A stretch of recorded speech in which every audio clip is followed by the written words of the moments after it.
Hello students, मैं अनुराधा कुमारी नायक, इतिहास विभाग, मारवाड़ी कॉलेज रांची। आइए सेकेंड ईयर की छात्राओं के लिए आज का टॉपिक है गांधी जी के प्रारंभिक आंदोलन।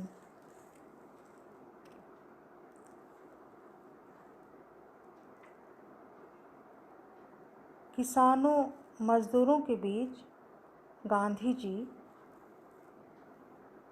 का आंदोलन, प्रारंभिक आंदोलन कहें, की शुरुआत हुई।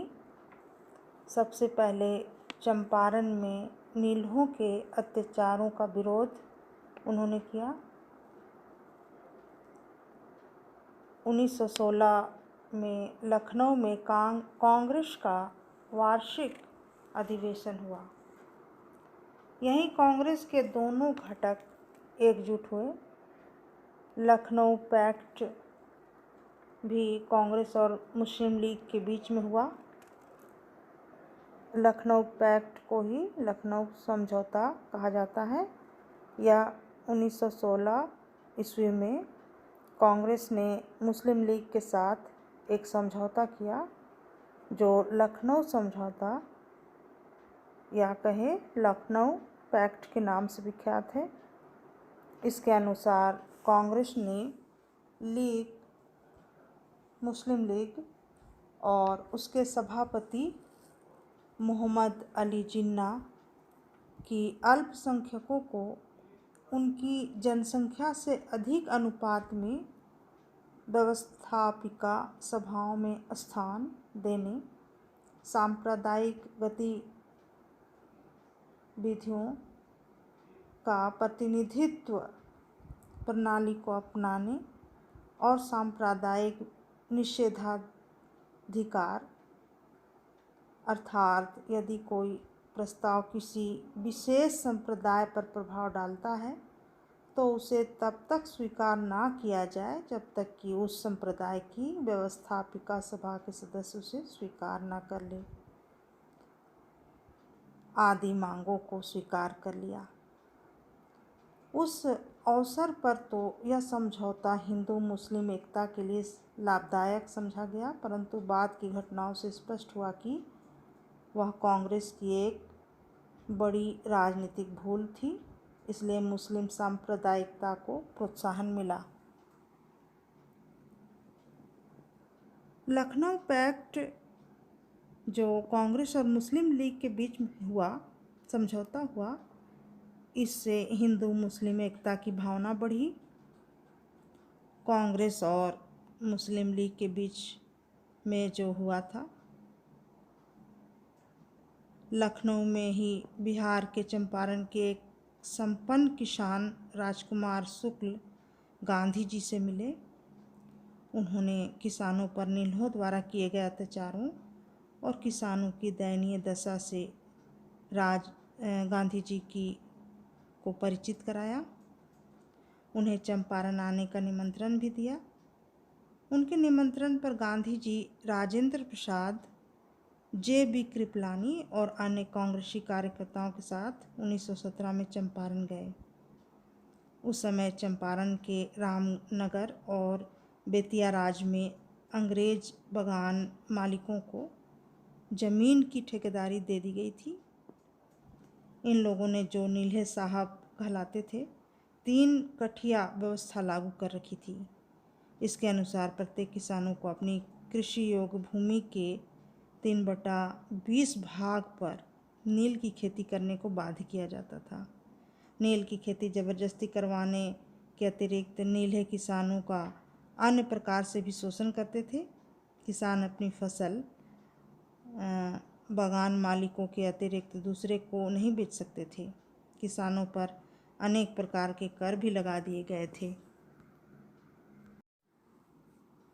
अगर कोई किसान नील की खेती से मुक्ति पाना चाहता था तो उसे इसके लिए मालिक को बड़ी धनराशि तवान के रूप में देनी पड़ती थी। किसानों से बेगार भी लिया जाता था। उन पर शारीरिक अत्याचार भी किए जाते थे। गांधी जी ने चंपारण पहुंचकर किसानों की शिकायतों की जांच करवाई। उन्होंने किसानों को अहिंसात्मक असहयोग आंदोलन चलाने की प्रेरणा दी। इससे किसान उत्साहित होकर संगठित होने लगे। वे गांधी जी को ईश्वर का भेजा हुआ मुक्तिदाता मानने लगे।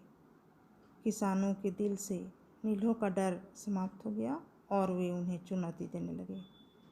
कहीं कहीं हिंसक घटनाएं भी हुई, परंतु गांधी जी ने हिंसा का समर्थन नहीं किया। सरकार गांधी जी की लोकप्रियता से विचलित हो गई। उन पर मुकदमा चलाकर उन्हें गिरफ्तार कर लिया गया, परंतु शीघ्र ही छोड़ भी दिया गया। किसानों की शिकायतों की जांच करने के लिए सरकार ने एक जांच समिति नियुक्त की थी। गांधी जी को भी इस समिति का सदस्य बनाया गया। समिति की अनुशंसा के आधार पर सरकार ने चंपारण कृषि कानून बनाया। इसके अनुसार 3 कठिया प्रणाली समाप्त कर दी गई। किसानों को राहत मिली और उनमें भी राष्ट्रवादी भावना का विकास हुआ। गांधी जी ने राष्ट्रवाद को आम जनता तक पहुंचा दिया। राष्ट्रीय आंदोलन को यह उनकी बड़ी देन है। अब हम देखेंगे खेड़ा का किसान आंदोलन। गांधी जी ने चंपारण के अतिरिक्त गुजरात में खेड़ा के किसानों की समस्याओं की ओर भी ध्यान दिया। खेड़ा के धनी पाटीदार किसानों के सामने अनेक समस्याएं थीं। फसल नहीं होने, खेतीहर मजदूरों की वृद्धि, लगान में बढ़ोतरी से किसान परेशान थे। सूखा और महामारी ने स्थिति और अधिक असहनीय बना दी थी। इससे परेशान होकर किसानों ने गुजरात सभा के माध्यम से गांधी जी से संपर्क किया। गांधी जी ने 1918 में खेड़ा के किसानों को संगठित कर उन्हें सत्याग्रह करने को कहा। किसानों पर गांधी जी का व्यापक प्रभाव पड़ा और किसानों ने लगान बंदी कर दी। सख्ती और कुर्की की धमकियों से भी किसान नहीं डरे, सत्याग्रह करते रहे और वे जेल भी जाते रहे। व्यापक जन रोष को देखकर सरकार ने किसानों को लगान में राहत दी थी। मालगुजारी ना दे सकने वाले किसानों की जमीन सरकार ने जब्त नहीं की थी। इसी आंदोलन के दौरान विट्ठल भाई और वल्लभ भाई पटेल गांधी जी के संपर्क में आए और खेड़ा में गांधी जी ने दूसरी बार सरकार को इस बात से विवश कर दिया कि वह किसानों को राहत दे। अब हम देखेंगे अहमदाबाद का श्रमिक आंदोलन।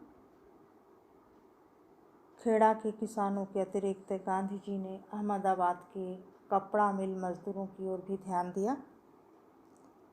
यह दूसरा मामला गांधी जी के समक्ष अहमदाबाद के मिल मजदूरों का आया। मिल मालिक और मजदूरों में प्लेग बोनस को लेकर विवाद छिड़ गया। 1918 ईस्वी में यहाँ के श्रमिकों ने प्लेग बोनस समाप्त कर दिए जाने के विरोध में हड़ताल कर दी। गांधी जी ने मजदूरों और मिल मालिकों के बीच समझौता कराने का प्रयास किया। आरंभ में मिल मालिक मजदूरों की मांगों को मानने को तैयार नहीं हुए। वे हड़ताल पर पूर्ण पाबंदी चाहते थे। गांधी जी ने मजदूरों को इस बात पर राजी कर लिया कि वे 35% से अधिक मजदूरी में वृद्धि की मांग नहीं करेंगे।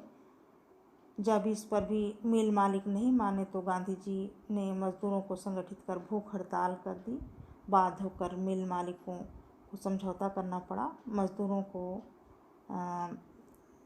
27.5% की बढ़ोतरी की गई। इससे श्रमिकों का मनोबल बढ़ा और उनका संगठन मजबूत हुआ। इस आंदोलन ने 1920 में कपड़ा मजदूर सभा के गठन का मार्ग प्रशस्त कर दिया।